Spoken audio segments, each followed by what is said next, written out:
Welcome to The Explainer. Today we're going to talk about something that, well, it's a silent killer, it wrecks careers, it bankrupts geniuses, and it's operating inside every single one of us. Yeah, we're talking about the ego. So let me ask you a question, and it's a big one. When it comes to high-stakes decisions, what do you think is the single most expensive opinion you could ever possibly have? And there it is. It's the little voice that says, I need to be right. It's not some bad stock tip, right, or missed opportunity. No. It's that deep down gut level need to prove you were correct all along. And let me tell you, that one impulse, it's responsible for way more catastrophic losses than any market crash you can name. Okay, so let's be super clear here. When we say ego, we're not just talking about being arrogant or cocky. For our conversation today, think of the ego as your mind's internal PR agent. Its only job is to protect your story. The story that says you're smart, you're competent, you're a winner. And in a high-stakes game like trading, that kind of self-protection isn't just unhelpful, it's actively destructive. So a lot of us are taught to think of the market as this opponent, right? Something to be outsmarted. But the real enemy, the real battle that actually decides whether you win or lose, well, that's happening right between your own ears. And this old saying from the trading floors just hits the nail on the head. The market is a humbling machine. It literally could not care less about you. It doesn't care about your track record, your reputation, your feelings, none of it. But your ego is a machine built for one thing and one thing only, protecting all of that stuff. And that, right there, is where the fireworks happen. Okay, so the ego isn't just this big, vague monster lurking in the shadows. Nah, it shows up in really specific, really recognizable ways. And man, are they costly. Let's break down 3 of the most common forms it takes. First up, we have what a lot of people call trading's original sin. It's that raw, psychological need to be right. It's the part of you that holds on, even when all the evidence, and I mean all of it, especially your account balance, is just screaming at you that you are dead wrong. And this need, it creates some absolutely disastrous habits. Think about it. You hold on to a losing trade. Why? Not really because you think it's going to turn around. You hold it because selling it makes the loss real. It forces you to admit you were wrong. See the switch? You're not playing to make money anymore. You're playing not to be wrong. And trust me, those are 2 completely different games. All right, this next one. This one is sneaky. It's maybe the most dangerous form of ego because it shows up right when you feel like you're on top of the world. After a big winning streak, right? You've got actual hard proof that you're killing it. And suddenly, those little whispers from your ego, they start to sound a lot like brilliant wisdom. So what happens? You start making these tiny, almost unnoticeable changes. Your position size gets a little bigger, you take a trade that's maybe a little riskier than you normally would, and each little shift feels totally justified because, hey, you've been winning. But what's really happening? You're slowly, systematically tearing down the very discipline that got you that winning streak to begin with.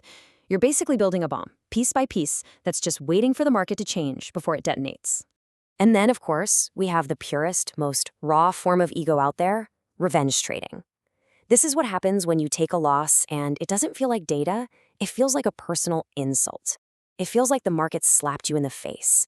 Your pride is wounded and your ego just screams, get it back, get your money back right now.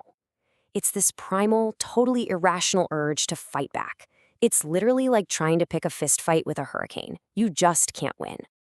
And look, don't think for a second this is just a problem for rookies. To see how truly devastating these ego traps can be, even for the absolute smartest people in the room, we've got to talk about the legendary cautionary tale of long-term capital management. So back in the mid-90s, LTCM was literally the smartest fund on the planet. I mean, it was stacked with Wall Street legends and not 1 but 2 Nobel Prize-winning economists. And the returns, they were just breathtaking. We're talking 41% in a single year, after fees. But then, 1998 happened. A massive financial crisis hits, and their genius models completely break. And what did they do? They were so convinced that they were right and the market was wrong that they didn't just hold on, they doubled down. In just 6 weeks, the fund lost $4.6 billion. It got so bad the Federal Reserve itself had to step in and organize a bailout just to stop it from taking down the entire global financial system. And the story of LTCM proves a terrifying point. Being a genius isn't a defense against ego. In fact, it can be a huge liability. Why? Because a brilliant mind can just come up with better, more sophisticated, more convincing reasons for why it's okay to listen to the ego's deadly impulse to be right. So, if being super smart isn't the answer, then what is? Well, the answer might actually come from an ancient philosophy, one that gives us an incredible framework for dealing with the ego, and that's Stoicism. The core idea of Stoicism is something called the dichotomy of control. It sounds fancy, but it's a really simple and honestly radical idea. It's just this: draw a line between what you can control and what you can't. You can't control where the market goes. You can't control if a trade wins or loses. But what can you control? Your process, your rules, your discipline. And here's the big insight from the Stoics. You have to tie your entire sense of self-worth to the things you can control, how well you execute your process, and let go of the outcomes, which are totally out of your hands. And when you make that mental switch, it's not just a small change, it's a profound transformation. It's a total identity shift. You stop being this victim who's just getting tossed around by the market's whims, and you become the master of your own mind, of your own process. You become sovereign. And this chart right here, it perfectly lays out the end goal. The ego-driven trader, their whole world is their profit and loss statement. A red day feels like a personal failure. But the sovereign trader, they ask a different question at the end of the day. Did I follow my plan? For them, a winning trade that broke the rules is actually a failure.